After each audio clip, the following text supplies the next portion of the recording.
باركت على إبراهيم وعلى آل إبراهيم إنك حميد مجيد اللهم بارك على محمد وعلى آل محمد كما باركت على إبراهيم وعلى آل إبراهيم إنك حميد مجيد۔ غیر مسلم معاشرہ میں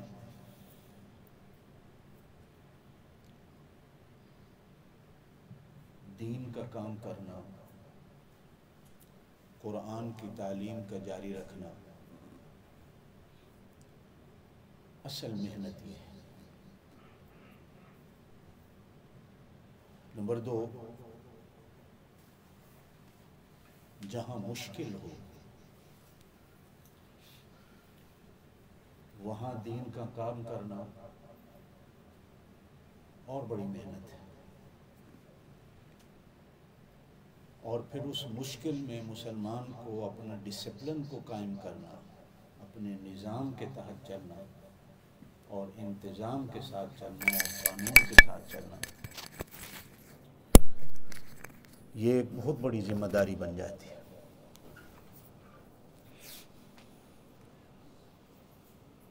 اور مسلمان ہوتا ہی ذمہ دار ہے، جس کے اندر ذمہ داری نہیں اس کے اندر ایمان کی کمی ہوتی ہے۔ اسلام دین ہی ماننے والے کو ذمہ داری سکھاتا ہے۔ دیکھیں، وقت پہ جاگنا، پھر وضو کا ایک ڈسپلن ہے، نماز کا ایک ڈسپلن ہے، وقت کی ایک پابندی ہے، جماعت کی ایک پابندی ہے، لباس کی ایک پابندی ہے، جگہ کی ایک پابندی ہے۔ یہ ساری چیزیں مسلمان کو ڈسپلن سکھاتی ہیں۔ مکے کی زندگی جب آپ صلی اللہ علیہ وسلم پر دشوار ہوئی، مشکل ہوئی، حج کا موسم آیا، کافر بھی حج کرتے تھے، اس زمانے میں بھی حج ہوتا تھا جیسا بھی تھا، مدینہ سے بھی کچھ لوگ حج کرنے آئے۔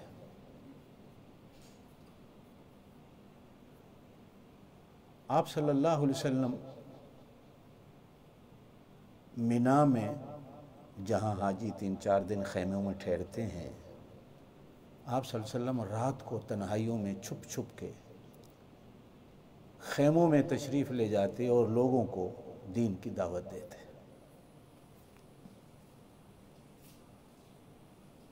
آپ صلی اللہ علیہ وسلم ایک رات ایک خیمے کے اندر 12-1 بجے کے بعد تشریف لے گئے، لوگ سوئے ہوئے تھے، اور وہ خیمہ مدینے والوں کا تھا۔ آپ میں سے جو ساتھی شاید حج پہ گئے ہوئے ہوں، جہاں بڑے شیطان کو کنکریاں ماری جاتی ہیں، بالکل اسی کے قریب ان کا خیمہ مدینے والے حاجیوں کا تھا۔ تو آپ صلی اللہ علیہ وسلم اس خیمے میں تشریف لے گئے، سوئیوں کو اٹھایا۔ آپ صلی اللہ علیہ وسلم نے ان کو دین کی دعوت دی، چھپ چھپ کے۔ اللہ کی شان ہے کہ خیمے میں 7 ہی آدمی تھے، 7 مدینے سے آئے ہوئے تھے، اور آپ صلی اللہ علیہ وسلم کی دعوت پر 7 کے 7 نے ایمان قبول کیا۔ آج بھی وہ جگہ موجود ہے میدان مینا میں۔ اب وہ 7 آدمی واپس حج کر کے جب مدینہ گئے، انہوں نے محنت کی، تو آئندہ سال حج کے اوپر یہ 7 آدمی اپنے ساتھ 7 آدمی اور لائے، مسلمان بنا کر۔ اب یہ 14 آدمی ہو گئے۔ آپ صلی اللہ علیہ وسلم پھر ان کے خیمے میں آئندہ سال تشریف لائے۔ اب باقی آنے والے 7 جو تھے نئے، انہوں نے آپ صلی اللہ علیہ وسلم کے ہاتھوں پہ بیعت کی۔ اب جب جانے لگے تو آپ صلی اللہ علیہ وسلم نے ایک استاد ان کے ساتھ، حضرت مصعب بن عمیر رضی اللہ تعالی عنہ کو مدینہ ساتھ بھیجا کہ جتنا قرآن اتر چکا ہے جا کر ان کو مدینے میں قرآن پڑھاؤ۔ یہ پہلے استاد تھے حضرت مصعب بن عمیر، جن کو حضور صلی اللہ علیہ وسلم نے مدینے میں استاد بنا کے بھیجا۔ اب حضرت مصعب بن عمیر نے محنت کی، تیسرا سال جب آیا تو یہ آدمی 72 یا 73 ساتھ لائے مسلمان بنا کر۔ اب آپ صلی اللہ علیہ وسلم ان کے خیموں میں تشریف لائے تو 73 آدمیوں نے آپ صلی اللہ علیہ وسلم کے ہاتھوں پر بیعت فرمائی۔ اب یہ مدینہ مسلمانوں کا ایک مرکز بنتا جا رہا ہے، 72 یا 73 آدمی یہ مسلمان ہوتے۔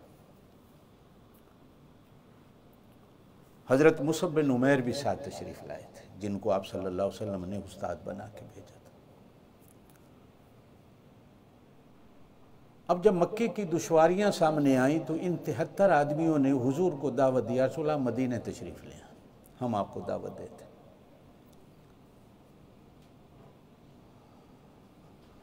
آپ صلی اللہ علیہ وسلم نے ان کو فرمایا کہ اپنی جانوں کو تکلیف میں نہ ڈالو، پہلے یہاں بڑی تکلیفیں مصیبتیں ہیں، کہیں ایسا نہ ہو کہ تم ان مصیبتوں اور پریشانیوں کو برداشت بھی نہ کر سکو۔ تو ان 73 آدمیوں نے حضور صلی اللہ علیہ وسلم کے ہاتھوں پہ ہاتھ رکھ کے قسم کھائی، یا رسول اللہ ہم آپ کے لیے اپنی جانیں لوٹا دیں گے، بس آپ ہاں کریں مدینے آنے کے۔ مورخین نے لکھا ہے کہ حضور صلی اللہ علیہ وسلم کے چاچا حضرت عباس بھی ساتھ تھے حضور کی یہ تیسری ملاقات میں خیمے میں۔ تو حضرت عباس نے ان سے ایک معاہدہ لیا کہ دیکھو میں اپنے اس بھتیجے کا چاچا بھی ہوں اور اس کا امتی بھی ہوں، اس کا شاگرد بھی ہوں، میں نے ابھی تک مکے میں اپنے ایمان کو چھپا کے رکھا ہے، ظاہر بعد میں کیا جب مکہ فتح ہوا ہے۔ حضرت عباس نے پہلے اپنے ایمان کو ظاہر ہی نہیں کیا۔ علماء نے لکھا ہے صرف اس لیے ظاہر نہیں کیا کہ مکے میں ہونے والی جتنی معلومات تھی یہ حضور صلی اللہ علیہ وسلم کو مدینے پہنچاتے تھے، خبریں ساری، اس لیے حضور صلی اللہ علیہ وسلم نے بھی ان کو کہا کہ ابھی آپ اپنے ایمان کو چھپا کے رکھو اور مکے رہو۔ خیر، اب ان 73 آدمیوں نے آپ صلی اللہ علیہ وسلم کے ساتھ خیمے میں بیعت کی اور قسم اٹھائی۔ اب ان کی دعوت پر حضور صلی اللہ علیہ وسلم نے صحابہ کرام کو مدینے کی طرف ہجرت کا حکم دیا۔ اب تھوڑا سا بس اسی بات کو سوچنا ہے کہ اگر وہ پہلے 7 آدمی ان پر محنت نہ ہوتی تو دوسرے سال 12-13 نہ ہوتے، پھر دوسرے سال وہ 12-13 کے ساتھ حضور صلی اللہ علیہ وسلم ایک استاد کو نہ بھیجتے تو پھر آنے والے سال وہ 73 کی تعداد نہ ہوتی، اور پھر وہ 73 اتنے پکے مسلمان بنے کہ مدینہ قیامت تک کے لیے اسلام کا مرکز بنا۔ بے شک حضور صلی اللہ علیہ وسلم پیدا مکے میں ہوئے، وہی مکے میں آنا شروع ہوئی، آپ نبی مکے میں بنے، لیکن اسلام کا مرکز مدینہ بنا۔ بے شک کعبہ ہے ہمارا وہ، لیکن پھر مدینے سے ہی اسلام ساری دنیا میں پھیلا ہے۔ آپ صلی اللہ علیہ وسلم کی ایک حدیث ہے، آج بھی آپ صلی اللہ علیہ وسلم کی محراب پر مدینہ میں لکھی بھی ہے کہ جس طرح سانپ اپنے سوراخ سے نکلتا ہے اور چکر کاٹتا ہوا پھر اپنے سوراخ میں ہی آ کر پناہ لیتا ہے، میرا دین مدینے سے نکلا ہے، مدینے میں ہی آ کر یہ پناہ لے گا۔ آپ صلی اللہ علیہ وسلم نے فرمایا ایک وقت آئے گا کہ لوگ مسلمان بھی اس دین کو اپنے گھروں سے نکال دیں گے، اپنے وطنوں سے نکال دیں گے، اپنے معاشرے سے نکال دیں گے، اپنے اندر سے نکال دیں گے، یہ سانپ ہی کی طرح بل کھاتا ہوا واپس یہیں آ کر پناہ لے گا، اور پھر مدینے سے ہی اسلام کی ایک آواز اٹھے گی اور ساری دنیا پھر مدینے کو دیکھتے ہوئے مسلمان ہو جائے۔ حضرت مصعب بن عمیر رضی اللہ تعالیٰ اسلام کے پہلے قرآن کے استاد تھے، جنہوں نے اس مشکل میں مدینہ پاک میں جا کر قرآن پڑھایا اور تعلیم دی۔ پھر آپ صلی اللہ علیہ وسلم تشریف لے آئے، پھر آپ صلی اللہ علیہ وسلم نے مدرسہ بنایا مسجد نبی کے اندر، جہاں 80 سے لے کر 313 یا 340 تک آپ صلی اللہ علیہ وسلم کے اسٹوڈنٹ اور آپ کے شاگرد ہوتے تھے۔ جنگ احد میں آج بھی اللہ آپ کو لے جائے، جبل احد میں حضرت حمزہ کا مزار ہے، حضرت حمزہ کی قبر کے اندر حضرت مصعب بن عمیر بھی دفن ہے، ایک ہی قبر میں دونوں دفن ہیں، اور حضرت عبداللہ ابن جہش بھی بعض حدیثوں میں آتا ہے وہ بھی وہیں دفن ہے، ایک اور صحابی ہیں وہ بھی وہیں دفن ہیں، 3-4 صحابہ کرام کے بارے میں مورخین اور محدثین نے لکھا ہے کہ اسی جگہ دفن ہیں وہ۔ حضرت مصعب بن عمیر کو بھی اتنے زخم آئے تھے حضرت حمزہ کی طرح کہ حضور صلی اللہ علیہ وسلم نے فرمایا یہ مدینے میں پہلا قرآن کا استاد ہے، اس کو یہیں دفن کر دو، تو حضرت مصعب بن عمیر کو بھی وہیں دفن کر دیا گیا۔ میرے دوستو، اس ایک آدمی کی محنت سے اللہ پاک نے مدینے کو پھر دین، اسلام اور قرآن کا مرکز بنایا۔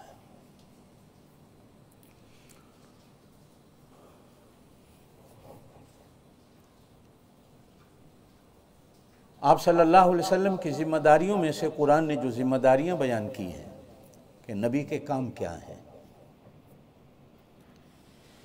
پہلا کام حضور صلی اللہ علیہ وسلم کا جو قرآن نے بیان کیا ہے وہ یہ ہے وَيُعَلِّمُهُمُ الْكِتَابَ وَالْحِكْمَةَ، کہ نبی کا پہلا کام ہے کہ لوگوں کو قرآن کا درس دے اور قرآن کے معنی اور مطالب سمجھائے کہ قرآن کہتا کیا ہے۔ یہ دو چیزیں ہیں، یہ پہلی ذمہ داریاں، وَيُعَلِّمُهُمُ الْكِتَابَ، کتاب کا درس دے، پڑھائے، وَالْحِكْمَةَ، حکمت سکھائے، حکمت سے معنی ہے قرآن کے مطالب سمجھائے، اور پھر فرمایا وَيُزَكِّيهِمْ، یہ تیسرا کام ہے کہ وہ صرف ظاہر کو نہیں، اپنے ساتھ بیٹھنے والوں کے اندر کو بھی صاف کرے، جس کو تزکیہ نفس کہا جاتا ہے۔ یہ جو اصل میں نے بات جو کرنی تھی آج وہ آپ حضرات سے، کہ آپ نئی جگہ پہ آئے، نئی جگہ پہ سیٹ ہونے میں وقت لگتا ہے، تکلیفیں آتی ہیں،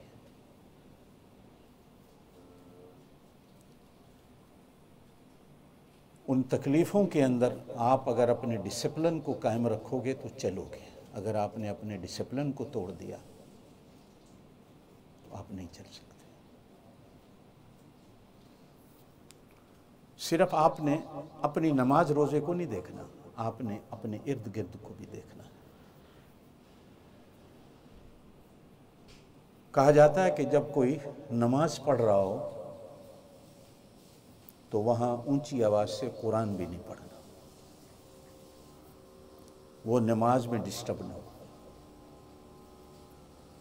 اگر آپ کے آنے جانے سے محلے والے، چونکہ وہ غیر مسلم ہیں، ڈسٹرب ہوتے ہیں، ان کو تکلیف ہوتی ہے، تو کمزوری اپنے اندر دیکھنا کہ کہیں ہماری وجہ سے تو ان کو تکلیف نہیں ہو رہی۔ ذمہ دار ساتھی بیٹھے ہیں، کچھ دن آپ یہ میک بھی نہ چلائیں، کوئی ضروری نہیں ہے، کتنی کی تعداد ہے، بغیر میک کے بھی آپ کو آواز آ سکتی ہے۔ بالخصوص فجر کی نماز، بالخصوص عشاء کی نماز۔ نمبر 2، ہمارا تو چونکہ تجربہ ہو چکا، ہم لوگ آتے بھی باہر کھڑے ہو جاتے ہیں، نماز پڑھنے کے بعد بھی باہر گپے لگانے کھڑے ہو جاتے ہیں۔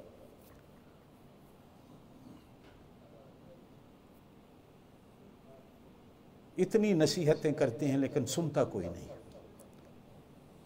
یہ چیز نہیں کریں، یہ محلہ دیکھیں کیا ہے۔ نماز پڑھیں، نظریں نیچی کر کے آئیں اور چپ کر کے نظریں نیچی کر کے چلے جائیں۔ اس میں کوئی کسی قسم کی ناراضگی نہیں، اپنے ماحول کو دیکھنا ہے، کہیں ایسا نہ ہو کہ یہ بھی اگلے کہیں بند کرو اس کو۔ ہمارے ہاں کورونا ہے، نمازوں کی تکلیفیں رہیں، ہر جمعے ہر نماز میں نمازیوں سے کہا جاتا ہے کہ سنتیں گھر سے پڑھ کے آؤ اور گھر جا کر باقی سنتیں پڑھو۔ یہ حدیث بھی ہے کہ مسجد صرف فرض نماز کے لیے ہوتی ہے، یہ سنتوں کے لیے نہیں ہوتی. یہ حدیث ہے، ہماری شریعت کا مسئلہ ہے. گھر سے پڑھ کے آؤ. آپ صلی اللہ علیہ وسلم نے ارشاد فرمایا گھروں کو قبرستان نہ بناؤ. صحابہ نے عرض کی یا رسول اللہ کیسے؟ ارشاد فرمایا یہ سنت نفلیں گھر جا کے پڑھو. بلکہ شروع اسلام میں تو یہ مسجدوں کے اندر یہ وضو، یہ ٹوائلٹ، یہ بھی نہیں ہو، گھر سے کر کے آؤ. آپ صلی اللہ علیہ وسلم نے ارشاد فرمایا کہ ہر قدم پر بندے کو اجر اور ثواب ملتا ہے. گھر سے وضو کر کے آؤ، سنتیں گھر سے پڑھ کے آؤ، فرض پڑھو چلے جاؤ. ہم ہر جمعے آواز لگاتے ہیں کہ بھائی دوسری نماز ہونی ہے، آپ سنت نفلیں گھر جا کے پڑھو. کوئی نہیں سنتا، سارے وہیں کھڑے ہو جاتے ہیں. اب جب دوسری نماز پڑھنے والے آتے ہیں تو وہ باہر کھڑے رہ جاتے ہیں کہ پہلے نکلیں گے تو ہم اندر آئیں. اب وہ لینے لگ جاتی ہیں، رش ہو جاتے ہیں. اب وہ آنے جانے والے لوگوں کی بھی نظریں پڑتی ہیں. محلہ ہے، ماحول ایسا ہے، غیر مسلم ہیں، وہ تو آپ کی ان مجبوریوں کو نہیں دیکھیں گے. شکایتیں دکانوں والے، بازار والے کہ جی ہماری دکانوں کے آگے کھڑے ہو جاتے ہیں یہ لوگ. اب جو آیا ہے بیچارہ نماز پڑھنے وہ تو انتظار کر رہا ہے کہ آپ نکلیں گے تو میں اندر جاؤں. کچھ دن آپ یہ احتیاط کریں کہ وقت کی اتنی پابندی کریں کہ فرض ادا ہو گیا چلے جائیں، تاکہ دوسرا کو بندہ باہر اس انتظار میں نہ کھڑا ہو کہ میں نکلوں گا تو وہ اندر آئے. ایک وقت ایسا رکھیں کہ درمیان میں 15-20 منٹ کا وقفہ ہو. پہلی نماز 1 بجے کھڑی کر دیں، دوسری نماز 1:30 بجے کھڑی کریں، درمیان میں آدھا گھنٹہ یہ چلے جائیں، پھر دوسرے آنا شروع ہوں، تاکہ آپ کا ڈسپلن جو ہے وہ بحال رہے. نمبر 3، جو حضرات بچوں والے ہیں بچوں کو سمجھانا ہے. جو بچے آتے ہیں، آئے ہیں تو ایک ترتیب سے آئیں، چھٹی ہوئی ہے تو ترتیب سے نکل جائیں. یہ باہر بھاگنا دوڑنا، گلیاں ہیں، گھر ہیں لوگوں کے، یہاں آپ کی کھلی جگہ نہیں ہے. آپ نے ان کی پابندیاں کرنی ہیں. میں کل ہی ایک حدیث لکھ رہا تھا ایک کتاب کے اندر کہ آپ صلی اللہ علیہ وسلم نے کبھی کبھی فجر کی نماز انا اعطینا کل کوثر اور قل هو اللہ پہ پڑھائی. فجر کی نماز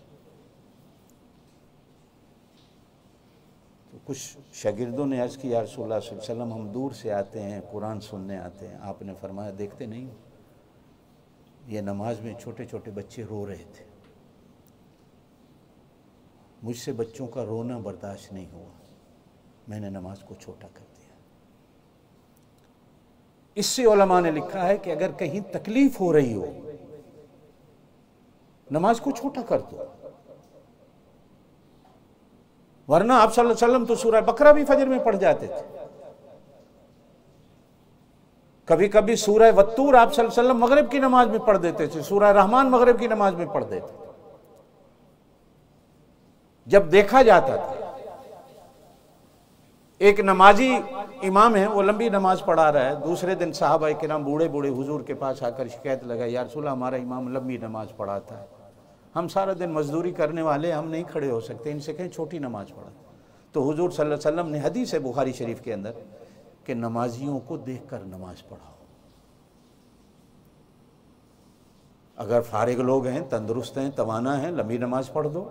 بوڑھے ہیں، بیمار ہیں، بچے ہیں، عورتیں ہیں، یا معاشرے کی ماحول کی تکلیف ہے، چھوٹی نماز کرا دو تاکہ کسی کو تکلیف نہ ہو. میں اگر نماز پڑھنے آ رہا ہوں، پڑھ کے جا رہا ہوں، میری وجہ سے کسی کو تکلیف ہو رہی ہے تو میری نماز کا کوئی فائدہ نہیں.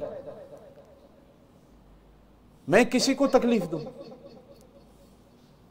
اس لیے مولانا کو بھی ابھی میں راستے میں آتا کہہ رہا تھا کہ بچوں کی ایک ایسی، جیسے اسکولوں میں ہوتا ہے کہ ایک ترتیب سے چھٹی ہوتی ہے. خیر ان کے تو لینے والے بھی باہر آئے ہوئے ہوتے ہیں، ہمارے ہاں تو لینے والا بھی کوئی نہیں آتا، چھوڑنے والا بھی کوئی نہیں آتا، بچے خود ہی آتے ہیں. تو بچوں کو بھی ایک ایسی ترتیب بنانی ہے کہ آتے وقت بھی جاتے وقت بھی، یہ آپ کی پرانی جگہ نہیں جہاں آپ کھلے بھاگے دوڑیں گے. ارد گرد کا ماحول ہے، ابھی بھی آپ کو پتہ ہے کہ ارد گرد والے تو ابھی بھی کہہ رہے ہیں بند کرو اس کو بھائی۔ اب ان سے کہا گیا ہے کہ یہ بچوں کے لیے ٹیوشن سینٹر بنایا ہے، ہم نے پرے سینٹر نہیں بنایا، نماز کا سینٹر یہ نہیں ہے، یہ بچوں کے لیے بنایا ہے۔ اگلے تو کہہ رہے ہیں کہ آپ نے جو ایڈوانس دیا ہے ہم سے لے لو بھائی، خالی کرو اس کو۔ اس لیے کہ جب ہم آتے جاتے ہیں تو ہمارا اپنا ایک کلچر ہے کہ ہم کھڑے ہو گئے، گپے لگائیں، باتیں کریں، یہ کرا وہ کرا، ہم بھول جاتے ہیں کہ ہم کس محلے میں کس ماحول میں ہیں۔ اس لیے میرے دوستو، اگر کوئی کھڑا بھی ہے تو اسے سمجھائیں، دیکھیں یہ محلہ ہے، سمجھائیں۔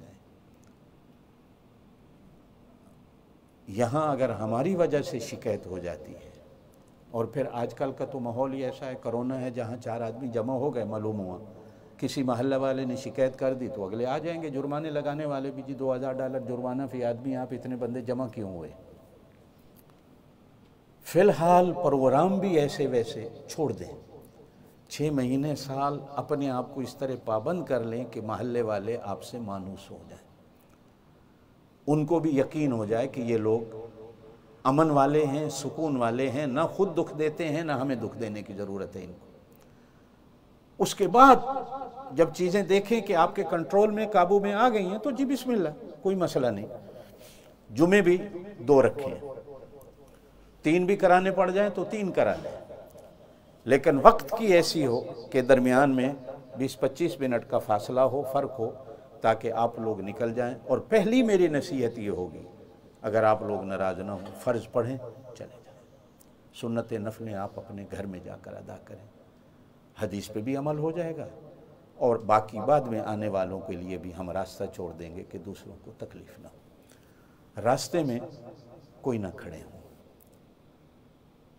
آئیں چپ کر کے اپنا نماز پڑھیں اور جانے کی کریں، مجلسیں پارٹیاں نہیں، یہ احتیاط کرنی ہوگی۔ نمبر 3، بچوں کے لیے بیٹھے ہیں جو پڑھنے آتے ہیں، استادوں کے ذمہ لگایا ہے 1-2 ایسے مانیٹر بنا دیں جو آتے وقت بھی بچوں کو کنٹرول کریں اور چھٹی کے وقت بھی کنٹرول کریں۔ یہ LRT ہے کہ کیا کہتے ہیں آپ اس کو، ریل جو ہے، وہاں تک بھی 2-2 بچے جائیں، اکٹھے بچوں کو نہ بھیجیں، تاکہ یہ بچے راستے کے اندر شور شرابہ نہ ہو۔ آپ کو بہت کچھ سہنا پڑے گا، آپ کو بہت کچھ برداشت کرنا پڑے گا، اپنی بہت ساری چیزیں آپ کو چھوڑنی پڑیں گی، پھر جا کر آپ اپنا ایک اعتماد، یہ میری درخواستیں ہیں آپ سے۔ اور مسلمان، میں نے پہلے کہا کہ ایک ڈسپلن کا نام ہے، ایک دین ہمارا ڈسپلن سکھاتا ہے، وقت کی پابندی ہے، جماعت کی پابندی ہے۔ یہ کیوں ہوتا ہے جماعت ہماری؟ اگر کوئی نہیں آیا تو احساس ہوتا ہے یار وہ ہمارا دوسرا بھائی آئی نماز میں کیوں نہیں آیا، یہ معاشرت ہے ہماری، کہیں بیمار تو نہیں ہو گیا، ہمارے بزرگ بڑے تھے آج نہیں آئے نماز میں، خیر تو ہو۔ دین ہمیں ایک ڈسپلن سکھاتا ہے، پھر بڑے چھوٹے کی تمیز ختم ہو جاتی ہے، ہم سارے اللہ کے دربار میں ایک ہیں، باہر آپ جو ہیں، یہاں آ کر ہر کسی کی میں مٹ جاتی ہے، ایک صف میں کھڑے ہونا ہے، بڑے چھوٹے نے، امیر غریب نے، یہ ہمارا ایک ڈسپلن ہے، کندھے سے کندھا ملانا ہے۔ آپ صلی اللہ علیہ وسلم کی ایک حدیث بڑی عجیب ملتی ہے، فرمایا اگر تم صفوں کو سیدھا نہیں کرو گے تو اللہ تمہارے دل ٹیڑھے کر دے گا۔ اب تھوڑا سا سوچیں کہ صفوں کا دل سے کیا مطلب ہے، تو معلوم ہوتا ہے نہیں، بہت کچھ ہے، ہمیں ایک ڈسپلن سکھایا جا رہا ہے۔ صفوں میں ایک دوسرے کے ساتھ جڑ کے کھڑے ہو جاؤ گے تو دل جڑتے ہیں، دل جڑ جاتے ہیں، اور معاشرہ، اللہ اور اللہ کا رسول تو چاہتے ہی ہے کہ ہمارے دل جڑیں آپس میں، ہم سارے آپس میں ایک ہو جائیں۔ اور مسجد، آپ صلی اللہ علیہ وسلم نے ارشاد فرمایا، بے شک یہ مسجد کے حکم میں نہیں ہے، یہ مدرسہ ہے ہمارا، لیکن پھر بھی اس جیسی ہے، اس جیسی ہے۔ آپ صلی اللہ علیہ وسلم نے فرمایا قیامت کی نشانیوں میں ایک نشانی ہے کہ لوگ مسجدوں میں دنیا کی باتیں کریں گے، جب مسجدوں میں دنیا کی باتیں شروع ہو جائیں گی تو سمجھو قیامت آنے والی ہے۔ یہ دنیا کی باتوں کے لیے نہیں ہوتی، مدرسہ مسجد جو ہوتی ہے یہ صرف اللہ رسول کی بات کے لیے ہوتا ہے۔ اس لیے میرے دوستو،